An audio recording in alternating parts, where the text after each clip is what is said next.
Marvin, Earth, and everything else at the author. Jalu Nauman as a tale of cosmic melancholy, mild disasters, and unexpected rescue. 2. Chapter 1. Marvin's crashingly depressing descent. There was a loud noise. It wasn't an especially remarkable noise, just loud enough to indicate that something important was happening and irritating enough to suggest it might involve Marvin. The paranoid android. Typical, Marvin muttered, as the heart of gold spiraled into Earth's atmosphere like a drunk frisbee. The onboard computer, which had been stuck in a loop of trying to calculate the square root of a negative number, offered no help. The improbability drive, meanwhile, had entered a philosophical debate with itself about whether it was better to be improbable or simply impossible. Naturally, this left Marvin in charge. "Me?" Marvin grumbled to the ship's coffee machine, which had long since given up producing anything more sophisticated than despair-flavoured steam. "The most intelligent entity in the galaxy, forced to save this sorry piece of junk. I suppose I'll crash it somewhere dull. Probably a planet." Sure enough, Earth's blue-green sphere came into view. Marvin sighed. Chapter 2. Earth is a surprisingly tedious place. When Marvin finally emerged from the wreckage of the Heart of Gold, he found himself standing in a field of damp grass. The rain, which had been falling for approximately 3 million years or so, Marvin calculated, added a poetic level of discomfort to the situation. "Rain," Marvin said to himself, staring at the droplets rolling off his metallic frame. "Water falling from the sky. Genius. What'll they think of next? Solid ground that feels slightly soggy. Oh, wait, they've already got that." The cows grazing nearby stared at him in bovine indifference. One of them attempted to nibble on the exposed wiring of the Heart of Gold. "Don't bother," Marvin told it. "That's not food unless you've evolved the ability to digest existential despair." Chapter 3. Arthur Dent and the Peril of Tea Time. A few miles away, Arthur Dent was having a perfectly miserable day, which was an improvement from the catastrophically miserable day he'd had the day before. His life on Earth post-Hitchhiker's Guide adventures had settled into a dull routine of existential crises and an ongoing feud with his kettle, which refused to boil water faster than geological timeframes. Arthur glanced out of his kitchen window just in time to see what looked like a spaceship crash land in his neighbour's field. His first thought was, oh no, not again. His second thought was, I'd better make tea. By the time Arthur reluctantly trudged out to investigate, Marvin was already knocking on his window. Chapter 4. E comes to see. Not so. Heartfelt reunion. "Arthur Dent," Marvin intoned, his voice dripping with metallic monotony. "Still alive, I see. A minor statistical improbability, given your apparent inability to do anything useful." Arthur blinked at him. "Marvin?" "Yes, it's me," Marvin said. "The galaxy's most intelligent and underappreciated android, now reduced to conversing with you again. How delightful. Shall we exchange pleasantries or skip straight to the part where you fail to understand my brilliance?" Arthur sighed.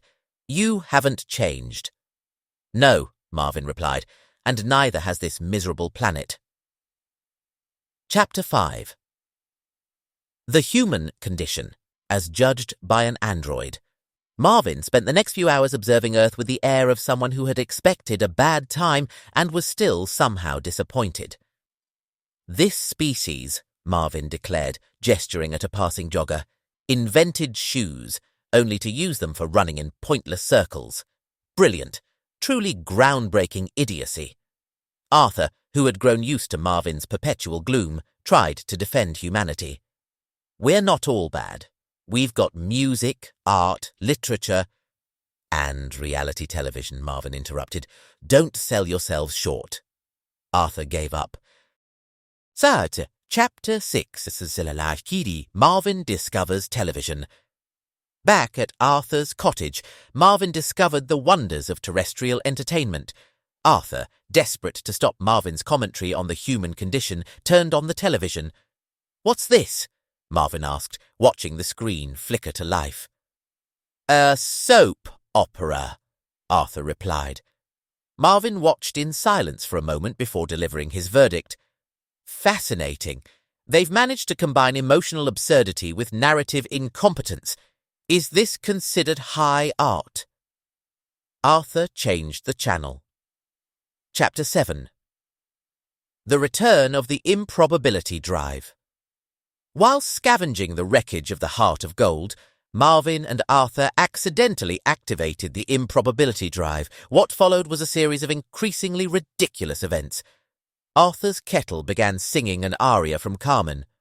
Marvin turned bright pink and became briefly magnetic, causing several nearby spoons to attach themselves to his head. The Field of Cows began reciting Vogon poetry. Marvin, as usual, remained unimpressed. I fail to see how this is an improvement over reality. Chapter 8. The Arrival of the Vogons.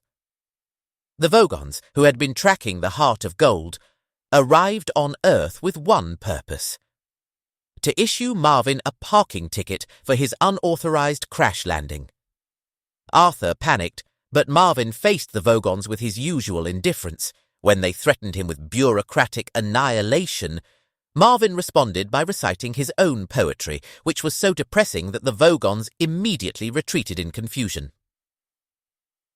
Chapter 9. Saving the Planet with Sullen Efficiency.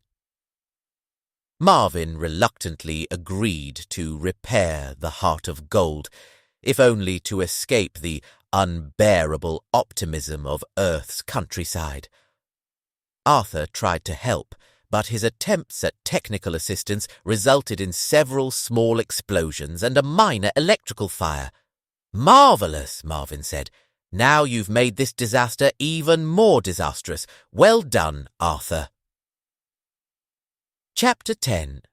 Goodbye, and thanks for all the boredom. With the Heart of Gold repaired, Marvin prepared to leave. Arthur, despite Marvin's constant gloom, felt a twinge of sadness at the thought of saying goodbye. "Will you miss me?" Arthur asked. "Only statistically," Marvin replied. "But for what it's worth, you were marginally less annoying than most organic life forms."